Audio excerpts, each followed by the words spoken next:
Hello, you guys. Hope you're all doing great, having a great Monday start to the week. I did a thing. I did a thing. At the beginning of the year, or I suppose the end of last year, I made a little resolutions video, just some things that I wanted to stop being so lazy about, essentially, in Raid. And to my own surprise, I made progress. The number one thing, well, it wasn't really numbered, but one of the main things on the list that I've been saying I'm going to do forever is make some progress in faction wars. Because it's just become, my main issue with it is that I hate leveling like boring champs that I'm just going to use for faction wars, which is why these two factions are just completely ignored at this point. I just hate doing it. And I had just sort of kind of shelved the whole thing. But I did a thing. I made a little faction wars progress. I beat the Demonspawn. I had 60 out of 63 on the Demonspawns, and the final boss was a struggle. But I finally beat it. I decided to go for it. I leveled a champ recently. Okay, so let me show you my incredible raid progress. As you've also gathered from the title by now, if anybody bothers to read those things, this is not a good team. This is not like, yeah, you should pick these champs and do this fight because it's really easy if you do that. It's not like that. It's definitely a struggle bus team. So you can see this is from a couple days ago. I was at 60. So let's just see, it definitely escalates a little bit, right? Because if you can see, I have a time of 19 seconds on stage 20. Why does it not pause? Please pause. Okay, so you can see like I have 19 seconds on stage 20. So to come up to the boss is a really big difference. And you can see why from the team, even though you're probably like, wow, she has a lot of really good champs in this faction. And while that is true, this is not an ideal team composition in any way, shape, or form. Main issues that I'm sure any of you guys can spot right away: lack of a reviver, or in fact any support champions at all. So complete lack of a reviver. The reason I've been ignoring this is because I thought I was gonna have to 60 the Hungerer and like book him, and I was just not excited by this thought because I really don't like just putting resources into some epic that I'm probably going to use in this faction war fight and then never use again because I'm long past all of the places where they're useful, like Dur the Hunger. No, that's not going to be in my Nightmare Hydra team, you know. So this is why I just have sort of eschewed faction wars up until this point. So Mortu-Macaab, Magnarr, Hephraak, Skimfos the Consumed, Drexthar Bloodtwin. Second issue that you can notice right away: I have good nukers. I have Hephraak, I have Magnarr, Mortu-Macaab, that's not bad. But I don't have anybody who decreases defense, no weaken. And if you don't have decreased defense or weaken or something like that, your nukers are doing like half the damage they should be, at least. So it's bad. And I'll show you, like how little Hephraak will do to a wave when he doesn't have somebody applying that decreased defense, and in some cases in this fight where the affinity is bad. So main problem, I have no reviver, no support, I have no decreased defense, so my nukers can actually do damage. There is an AoE decreased defense in the Demonspawn faction, and I believe his name, it's like Gorlos Helmar or something like that. He does have it. And I was similar to the Dur the Hunger situation. I was like, oh my gosh, I'm probably going to have to 60 this random epic, and I don't want to do it because I'm, I don't like doing it. So I thought it was going to have to be one of those two. But I did level recently. I finally got Skimfos, and I wanted to put him in my Dark Fae farming team, and I think he's a fun champ. And yes, I know you can just use like 8 allures in your team and it works, but like, why not have some fun with it? Build a unique and cool champ. So that's what I wanted to do. So I beat him, and I didn't really think he would pushed me over the edge, I guess, of actually being able to get the 3 stars on this fight. But I decided to try it anyway, and spoiler alert, it worked. Like I said, it's not pretty, it's not a good team, but I'm here to share my raid journey with you guys, and this was a part of it.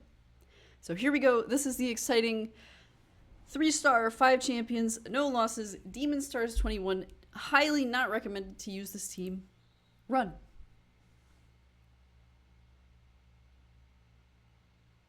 So Skimfos does have decrease attack AoE, which is helpful because okay, and you can see already, this is the thing. Drexthar Bloodtwin, I hated him. And like, I was convinced this was like the worst Lego in the game. He's not, by the way. But I just hated this champion by the end of this. Because theoretically, he has an AoE provoke. It's not even 100%.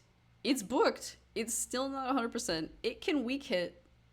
So like when I'm hitting these green people, I can maybe weak hit. It's 100% chance if they're under HP rune. It's a really poor provoke because you would have to have the setup for it. And yeah, like I feel like if this champion was released today in the current state that they release champions in, it would just be a full rune provoke. It would be 100% on the book. Maybe it could weak hit. Maybe it would just be a place, but that's the standard nowadays, I feel like. So, and I just realized if a certain amount of these champs aren't provoked, we're not beating this wave. So I need to reset. So I am going to reset it a couple times. So here we go again. Drexthar, don't fail me. And then you can see, like, without decreased defense, that's not a hard hit. It only hit really hard on, like, one of the squishies. One of the super squishies champion. I don't remember if third charm is the charm. Oh, and make no mistake, it's not just these few times. I was trying this for, like, hours. Probably, like, 3 hours. I don't know. I could see that it was possible, and I was determined with it. And eventually, it did work out. And don't worry, we're not going to watch me restart the first wave like 46 times. I think either this time we should get it. Yeah, I think I had realized that Black Knight over there on the right would one-shot either Hephraak or Skimfos, so he needed to be provoked. Especially because he'll place the unkillable on himself, so, you know, there's nothing I can do to prevent him from doing that except for the provoke. That was my incredible, you know, budget thought process as I budget my way through this fight. Like, I've budgeted my way through most of the game, let's be real. And then, yeah, you know, Magnarr, Skimfos has decreased speed also. That's why he's so good during that Dark Fate fight. Also, lots of fun things. Next wave. Oh, this is a big fun one. All those 3 Valkyries. And again, okay, so notice how I did not self-buff Hephraak here. I'm going to steal the turn meter. That's something Skimfos does. 100% turn meter steal, so he gives himself the turn meter.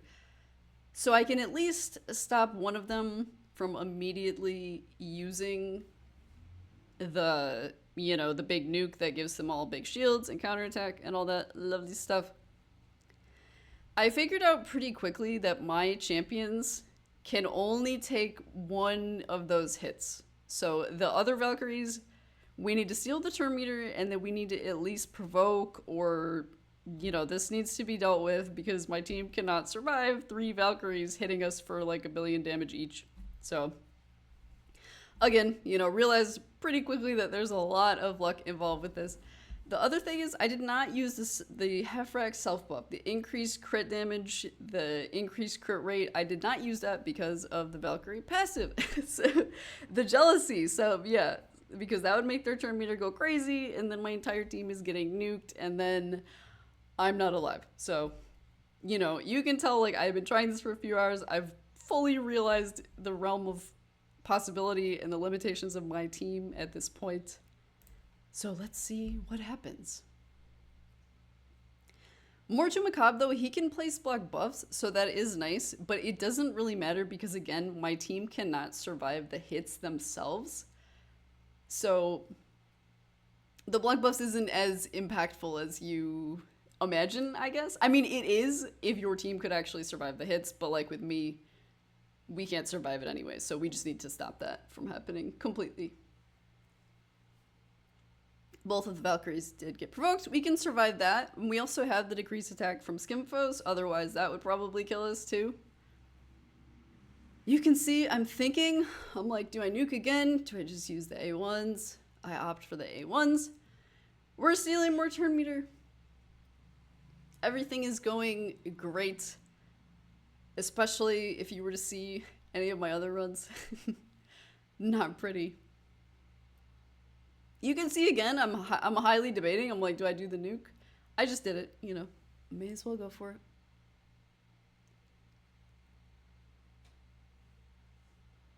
Lo and behold, we have somehow made it to the actual boss. So I'm going to immediately steal 100% turn meter with Skimfos signature ability. And you can see again, since I stole the turn meter, I'm already about to take another turn here. My goal from here is just to survive. We're going to kill off the ads, and then we're just going to try to control the final boss as much as we can because I cannot take a lot of these hits. Now I can freely use my buffs again because there's no more Valkyries, thank goodness. We provoke the ads, which is fine. I don't actually think it does anything. They still, yeah, they'll still try to heal. And funnily enough, Mortu's A1 is heal reduction. So that's actually great for this boss because the ads will try to heal him. So despite this team comp being kind of terrible, it's also, you know, it has also ways to deal with things. So it's good, but bad. Everybody's feared. We've got some people frozen. My personal favorite. You know, it's such a fun boss. You're just feared and frozen and provoked the entire time. But by now, I was going to say I was feeling confident, but I doubt I was feeling confident. It's so sketchy.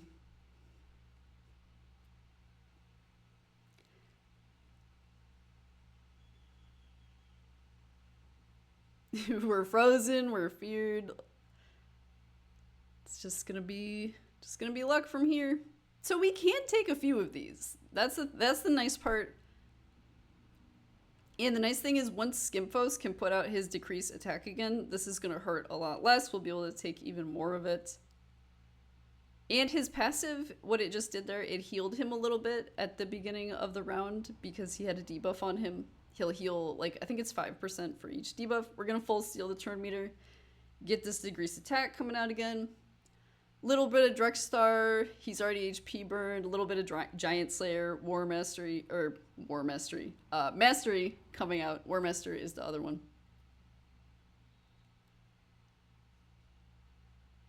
More attacking. Oh yeah, I don't think I've gotten a Mortu Peril proc this entire time, by the way. That's just what happens. If you play wave content, you never get the Peril proc. At least I don't. Never ever. Never in Faction Wars, never in a Doom Tower secret room. It just doesn't happen. And plus, we're thankfully, you know, thanks to Skimfos, we're not taking a lot of hits.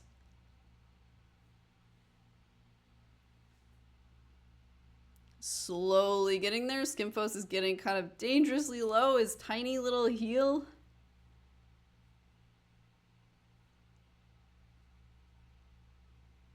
This was definitely the furthest I'd ever made it in this fight. At the time, I was, you know, nervous, scared. Steal the turn meter again.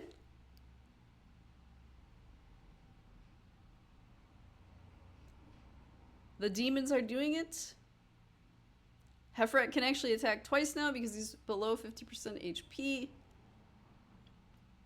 Magnarr spread the debuffs. There's no one to spread to, but hey, we got the debuff spread pop up.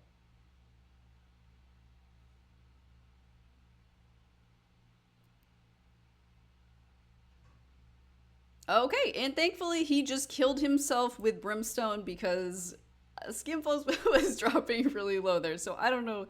That probably could have only lasted like 1 or 2 more turns. So there you have it. My exciting, incredible, definitely do not use this team. Get a Reviver, get a decreased defense. Just don't be me. My incredible 519 clear time. Mortu-Macaab, 142k. Magnarr, 701,000. Big Daddy Hef, obviously the star of the show, 1.2 mil. Drexthar 500k, don't underestimate those HP burns, and Brimstone. And Skimfos only 227k, but just total domination of the turn meter. We were able to take so many less hits just because the boss is getting, I don't know, probably like half the turns it should have. I got my Lego book. I got a 4-star. I don't even know what this is. Defense or something, like flat defense. 17 perception fragments. Incredible rewards. And not only that, but I made it to 855 stars, and do not be jealous, but I was able to get a rank 4 chicken. 1 rank 4 chicken. Absolutely incredible. I've got some exciting rewards coming up. Silver. Oh, 1 million silver. That's big. Really looking forward to that one. Okay. That was the exciting run. Again, do not try that at home unless you want to sit there for 3 hours. You're more than welcome to be my guest. I can show you the builds if you really want to see them. I think I will. I mean, anybody who doesn't want to see them can just click off and go about their day, and that's totally fine. Thank you guys for watching. But if you are a little bit curious about any of the champions used or how I built them, we'll take a quick peek. Here are the diamonds. Drexthar, I'm going to be honest with you, I built him probably the day I got him, and I haven't touched him since, so it's pretty... I mean, this isn't even like a mid-game build, this is like an early build. He has an uncommon accuracy banner. It's kind of like pretty basic. Immortal speed gear. It's really bad, honestly. Like, if you look at like some of these pieces, like, they're not strong.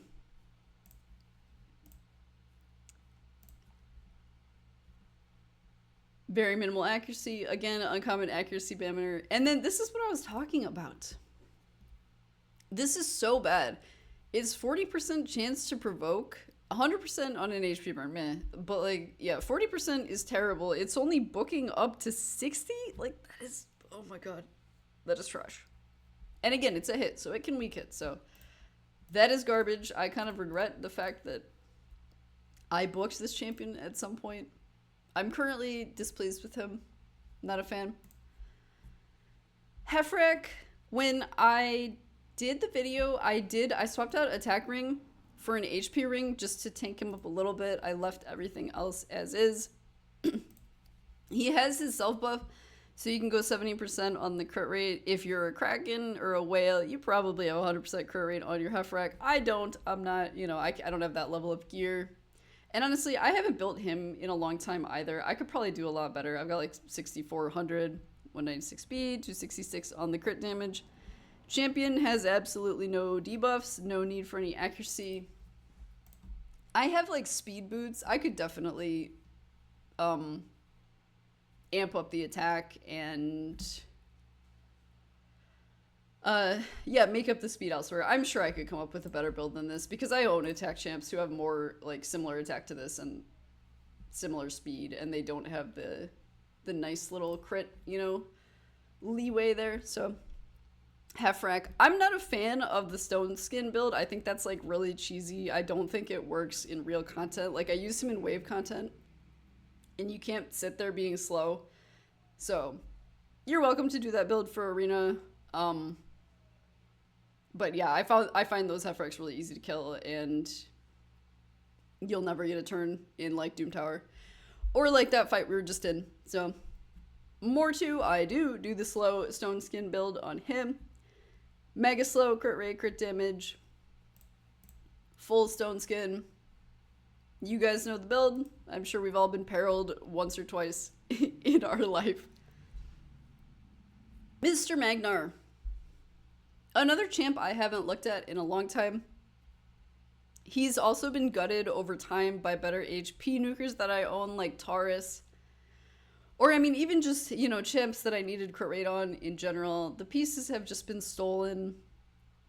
It's still, you know, it's still a functional build. You can see he still did damage in that fight. He still had presence, and it's a good champ. It's just, you know, like, as you get more nukers, you sort of start to steal the pieces for the best nukers, and your second best nukers just sort of fade away the quality of their build. So that's what happened to him. Skimfos, like I said, I bought and built this champ recently. I want him for a Dark Fae farming team. He's going to go in there with like Allure and Coldheart and Newt and Royal all of that good stuff. So when you look at the build, it probably looks terrible. I mean, you can see I didn't even bother to like 16 half of this stuff. And that's actually the point. Like the Dark Fae team, the point of it is that she's never going to attack you because you're controlling the turn meter so heavily. All you have to do is kill the copies once, right? And my copies will be squishy and easy to kill because they'll all look like this. So we just kill those once and then we completely control the turn meter of the boss. She never attacks us again. So if you look at people's Dark Fae builds, they're kind of crap. Like you can just take your, you know, kind of like mediocre speed gear pieces and, you know, like I went Crit Rate Gloves. I would never do that on a nuker in PvP. Accuracy banner, not something I would usually do just because they become so squishy, but for this type of thing, it's absolutely perfect. And like I said, on the banner, I mean, I'm already above the accuracy minimum, so like I might not even bother 16ing it. I might, we'll see. And then nothing was glyphed. I could glyph things, but yeah. So I built him recently and I knew like, oh, hey, I have another demon. And I didn't really think that this demon would be able to push me over the hump to actually beat the final boss just because those Valkyrie waves are so tough. I knew if I could get to the boss, I could maybe stand a chance with the complete controlling of the turn meter through this ability. Transfer all debuffs to the target enemy, steal 100% of their turn meter, so I'm stealing the turn meter for myself. I've got decreased speed here. I can possibly decrease the turn meter. The AoE decreased attack.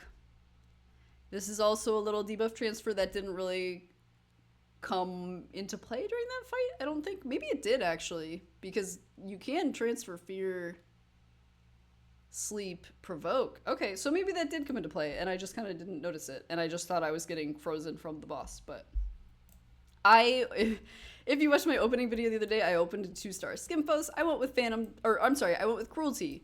We'll get attack plus 400, and then I know nobody else in that Dark Fae team has Cruelty, so that's what I did it. I figured may as well get the 5% decrease on the defense. She does have a lot of defense, and you guys know anything in this game that ignores defense, even if it's just a little bit, is OP and very much in demand in your team. So went for that. Masteries, like I said, it's in the Dark Fae farming team. I probably won't even bother to flesh it out. I did go for a little bit of accuracy. I did go for the crit rate, crit damage, because those are big boosts to those stats for the minimal investment of a couple runs of Minotaur. And that was my thought process, I guess. So there you have it, my incredible Demons 21 team, the worst team ever.